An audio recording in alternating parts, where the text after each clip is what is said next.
ಏನ್ ಸೋಲು ಗೆಲುವು ಇದು ಓನ್ ಪಿಚ್ ಇದು. ಏನ್ ಹೇಳೋದು, ಅಷ್ಟು ಕೆಟ್ಟದಾಗ ಆಡ್ತಾರೆ ಅಂತ ನಿಜವಾಗ್ಲೂ ಅನ್ಕೊಂಡಿರ್ಲಿಲ್ಲ. ಎಷ್ಟು ಜನ ಮಳೆ ಆಗ್ಲಿ ಏನಾದ್ರೂ ಆಗ್ಲಿ ವೆಯ್ಟ್ ಮಾಡಿ ಎಲ್ಲಾ ಮಾಡಿದ್ದಾರೆ. ಆಕ್ಚುಲಿ ನಾವು ಅಟ್ಲೀಸ್ಟ್ 100 ಮೇಲೆ ಹೊಡಿತಾರೆ ಅಂತ ಅನ್ಕೊಂಡಿದ್ವಿ. CSKಗಿಂತ ಕಮ್ಮಿ ಹೊಡೆದು ಇದಾಗಿದ್ದಾರೆ. ಬಟ್ ಡೇವಿಡ್ ಇರೋದಕ್ಕೆ ಅಟ್ಲೀಸ್ಟ್ ಅಷ್ಟಾದ್ರೂ ಹೊಡೆದಿದ್ದಾರೆ. ಬಟ್ ಇಷ್ಟು ಹೀನಾಯ ಸೋಲು ಆಗುತ್ತೆ ಅಂತ ಅನ್ಕೊಂಡಿಲ್ಲ. ಬಟ್ ಎಲ್ರಿಗೂ ಬೇಜಾರಾಗಿದೆ, ಎಲ್ಲಾರ್ಗು.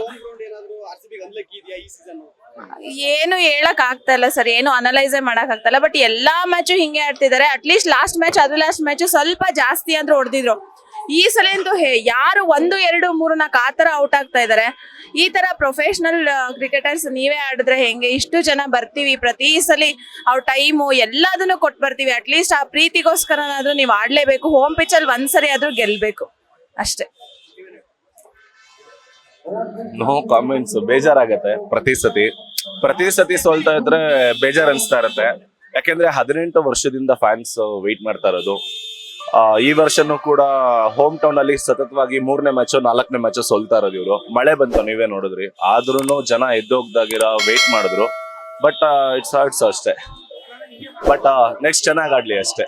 ಲೇಟೆಸ್ಟ್ ಹಾಗೂ ಇಂಟ್ರೆಸ್ಟಿಂಗ್ ಸುದ್ದಿಗಳಿಗಾಗಿ ಬಾಸ್ ಟಿವಿ ಕನ್ನಡ ಚಾನೆಲ್ನ ಸಬ್ಸ್ಕ್ರೈಬ್ ಮಾಡಿ. ಹಾಗೆಯೇ ಬೆಲ್ ಐಕಾನ್ ಪ್ರೆಸ್ ಮಾಡಿ. ಇದರ ಜೊತೆಗೆ ಫೇಸ್ಬುಕ್, ಇನ್ಸ್ಟಾಗ್ರಾಮ್, ಎಕ್ಸ್ ನಲ್ಲೂ ಮಿಸ್ ಮಾಡದೆ ಫಾಲೋ ಮಾಡಿ.